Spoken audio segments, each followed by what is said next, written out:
In today's top 5 of the worst health advice on the internet, a grown-up man convinced that he gained weight by eating one banana. So let me put a banana in this motherfucker. I'm onto something. A doctor recommending people with hypertension to eat more salt. A health expert convinced that breakfast is just a myth.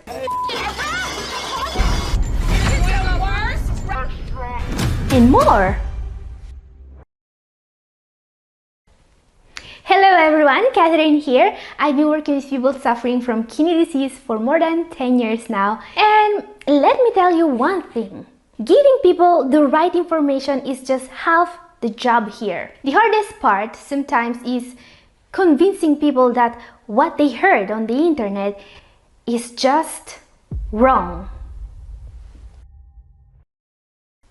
Nowadays, it almost looks like everyone is an influencer. Everyone is giving health advice on the internet. And in most cases, this is fine. For the general population, following this or that diet is not a huge issue. But it's when unprepared people on the internet start giving advice to those with pre-existing conditions such as diabetes or kidney disease that things can get messy. There are 5 common pieces of advice floating on the internet today that can do very serious damage to your kidneys. Some of the people following this kind of advice actually ended up on dialysis. So today, I've arranged the worst pieces of advice on the internet in a top 5 and I have debunked them. So brace yourselves guys, because you will hear today some of the worst you have ever heard. Starting with the man that's convinced that he gained weight by eating one banana.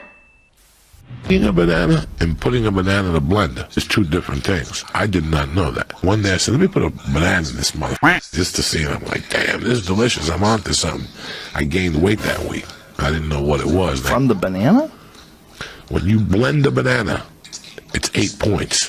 What? When you eat a banana, it's Ugats. What? It's 0 How's points? that for you? Because when you eat fruit and when you drink fruit, it's 2 different things. That's why all these fat people, when you see them going, I don't eat breakfast, I drink a smoothie. You're killing yourself. Okay, this is shocking. I mean, this man really thinks that he gained weight because he ate, he drank one banana. So all the other days he was just eating bananas, never gained any weight. Then, one fine morning, he drinks a banana smoothie and boom, suddenly he gains weight. But that's just impossible. First of all, because a medium-sized banana contains 100 calories. A blended medium-sized banana, on the other hand, has, you guess it, still 100 calories. Blending will not change anything about the banana. It's no different from chewing it. Your blender will do absolutely nothing at a molecular level to the sugar and fiber in a banana. Now, this is from the Joe Rogan podcast, by the way, which is still pretty popular. So why did he gain weight then? The reason why he gained weight after that banana is most likely just normal bodily functions. People gain and lose up to 5 pounds during the day due to food, water, salt intake, due to sweet, and other normal bodily outputs. There are studies conducted exactly on this topic to tell us that what he might have seen on this scale means nothing. And do you think that guy read any of these studies before going online and telling people that when you blend a banana, it's 8 points? When you blend a banana, it's 8 points. And when you eat a banana, it's nuka? It's Ugats. 0? No, I don't think so. I don't think he is reading any scientific publications at all. This is why we can safely assume that many of the opinions these people have are worth exactly that. Nuka. It's Ugats. 0. Now guys, if you think the advice that guy is giving is bad, you can click the like button so more people will know about this. And also consider sharing this video with a friend. And if you know about more disinformation that you want me to debunk, let me know in comment section. Now I know what you may want to ask. Yeah, this is bad advice, but how is it dangerous? Well, it's dangerous because smoothies can be a great way, for example, of eating more veggies. He could have added a cup of greens to that banana and maybe some healthy fats, and he could have had a very healthy breakfast full of fiber and vitamins. But instead, he told you to give up a good habit, and that's dangerous misinformation. Up next, another dangerous myth about breakfast. Let's take a look. Breakfast is the most important meal of the day. Breakfast cereal, cereal manufacturers back in the day actually came up with this. Promoted this. Yeah, there's nothing. Makes sense to me. Nothing in our human biology that says we need to wake up and go to the kitchen right away and eat. So, my advice for clients always is your first meal of the day should be when you're hungry. Right. If you don't feel hungry to 11, sure. I mean, and then you're somewhat fasting. Correct. What? So in short, they say that you don't actually need breakfast, and that's because the phrase breakfast is the most important meal of the day is just a myth created by morning cereal advertising. And well, that part is actually true. We don't have that saying in Italy, for example, so it's not universal. But what about the rest? So the advice of forgetting about breakfast is coming from a channel that I actually like. They are called Bob and Brad, and I must say that one of their videos actually helped me. I was having a stiff neck that day and I followed their stretching routine, which actually made it better. Yes, what you need to know about them is that they actually physiotherapists. And in this video, Bob was actually interviewing a self-proclaimed nutrition expert.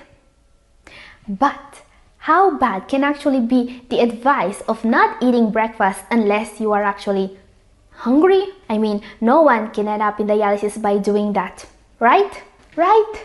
Well, unfortunately, I have bad news for anyone following this advice. You can actually seriously damage your kidneys by skipping too many breakfasts, says science. A very large study conducted on 4,370 participants was actually able to prove a link between the number of breakfast participants had in a week and the incidence of chronic kidney disease. Now, to be more specific, people seldom having breakfast were significantly more at risk for CKD. So yeah, it's very dangerous misinformation telling people that breakfast doesn't matter. It could actually damage your kidneys. This also means that if you are doing intermittent fasting, you should only do it for a pre-established amount of time, not forever. Up next, what could be even worse?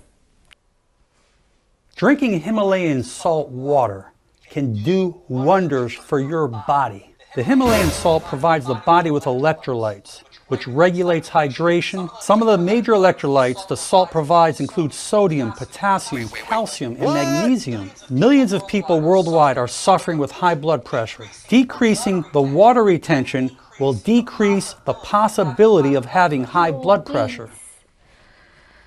Okay, this advice is so bad, so bad. This is going to be so hard to beat in today's top 5. So yeah, Dr. Mandel this time is saying that if you drink water and Himalayan salt, you are going to lower your blood pressure. Doesn't he know that salt is going to raise blood pressure? That's incredible! High blood pressure is a serious condition, and I really hope it doesn't affect any of the 253,000 people who actually watch this video. You know, the advice of adding more salt to your diet can be very bad if you have hypertension. Very dangerous. And Himalayan salt is really no different from regular table salt in terms of effects on blood pressure. Now, Dr. Mandel says that Himalayan salt is going to lower your blood pressure. What?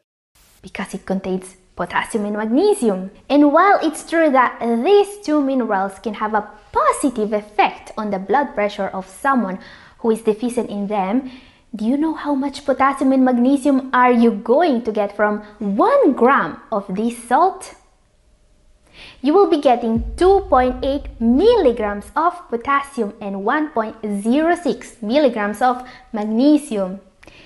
That's like saying you are getting no potassium and no magnesium at all. You see, an adult needs around 3 to 5,000 milligrams of potassium per day, and Himalayan salt only has 2.8 milligrams per gram, which means that to get any significant amount of potassium, you will need to have literally enough Himalayan salt to yourself. And I'm not exaggerating. Because Himalayan salt is really not different from regular table salt in terms of sodium content. I really wish that they could stop recommending it, especially to people with high blood pressure. Okay, sodium in excess can be really bad, but what's coming next is even worse. Let's see. Have you ever wondered how Koreans maintain their good bodies even after a big feast like this? Yeah, I know how. They don't do those big feasts every day. Like any other human being, Koreans need to follow an isocaloric diet in order not to gain weight. They're not aliens, we have checked. You need to drink this once a day. They contain Garnicia kombucha and they work to stop carbs from being transformed into fat. Oh, I get it. She was just trying to sell some supplement. And she doesn't even know how this thing is called. This is a video I saw on TikTok, by the way. So you will take some Garcinia kombucha, which I absolutely do not recommend, by the way. And all the carbs now cannot be transformed into fat. But is that true? I mean, it sounds interesting, doesn't it? A simple supplement that just stops carbs from being turned into fat. Wow. Why isn't everyone taking it? It could save lives. Okay, yeah, I was being sarcastic here. Because you know, there are just two problems with Garcinia kombucha. First, it doesn't really work. There are very few credible studies supporting it. And I quote, a 2020 review of 11 short-term studies in people did not find significant effects of Garcinia kombucha products on weight loss. This is what the National Center for Complementary and Integrative Health says about it. Second, it can damage your liver. The FDA actually warned people not to use products containing Garcinia kombucha because cases of liver damage have been reported. Some cases were severe. So, do all Koreans take Garcinia kombucha to stay thin? No, they don't. Or the number of Koreans with liver failure will be staggering. And it isn't, fortunately. But yeah, how can they still try to sell this on TikTok baffles me. Okay, time now for our number one for the day. An advice so bad it can literally send people in the hospital. I'm not kidding. This actually happened. Let's see how. Today we're going to discuss the first sign of kidney disease. It is nocturia. Oh, Dr. Berg cannot make a video about internet misinformation without him. It's just impossible. There is so much in this video I don't even know where to start from. First of all, telling people to look for nocturia if they are worried about their kidneys is very bad advice. Kidney disease is a silent disease. It goes on for years without any specific symptoms. So if someone is worried about their kidney health, I would never tell them to look out for symptoms. I would ask them what are their risk factors. You know, diabetes, high blood pressure, heart problems, a family history of kidney disease. And then I will tell them to get checked, not to count how many times per night they wake up to urinate. Because you know what's the most likely cause of nocturia? It's not kidney disease. It's UTIs, simple infections of the urinary tract. You see, nocturia just means waking up to urinate more frequently at night. A lot of people have this symptom, but just very few of them also have kidney issues. Most of them only have a very treatable UTI. So what's the point of scaring people with UTIs into thinking they have kidney disease? I don't know. Maybe the next part of the video will tell us. So kidney problems go hand in hand with diabetes. Oh, I can see where he's getting at. I bet he has a solution for that. Let's see if I'm right. The ketogenic diet. Ah, the ketogenic diet. The diet that works for everything. And coincidentally, the diet he writes books about. So if you have nocturia or kidney issues, you have to do a keto diet.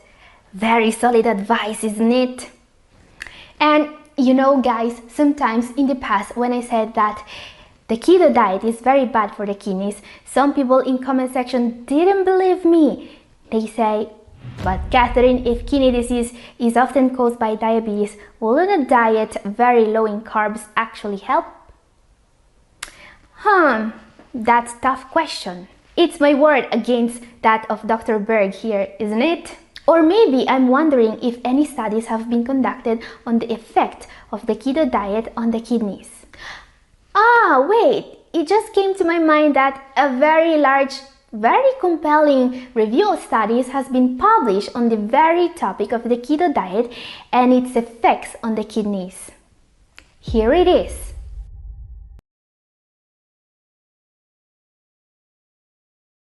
Please notice that this was published on the Frontiers in Nutrition journal, which is one of the most prestigious papers in the world of nutrition, by the way. Here's what they say about the keto diet and kidney health. First of all, and I quote, the review published on Frontiers. For those without chronic kidney disease, one of the biggest potential risks of the ketogenic diet is the development of kidney stones. So yeah, the keto can make your body so acidic that you will have kidney stones. Nice. And also, and again I quote, high protein consumption facilitates hyperfiltration, a phenomenon of increased blood flow to the glomerulus, which is tough to lead to long-term damage in those with CKD. Finally, the acid load from the ketogenic diet may worsen metabolic acidosis and kidney disease in those with CKD. So modern science is very clear on this. Do not, and I repeat, do not do a keto diet if you plan of keeping your kidneys. And what about diabetes? Wouldn't the keto help with that? Well, the keto diet is not just completely debunked when it comes to diabetes. It's way more dangerous compared to any diet that doesn't come with the crazy reduction in carbohydrate intake the keto prescribes, and it won't give better results. Now guys, it's even more concerning that there are reported cases of people hospitalized that ended up needing dialysis just because they had diabetes and started a keto diet. In my video up here, I've talked about this if you want to know more. And this is all for today. Thank you for watching. God bless you all. Bye.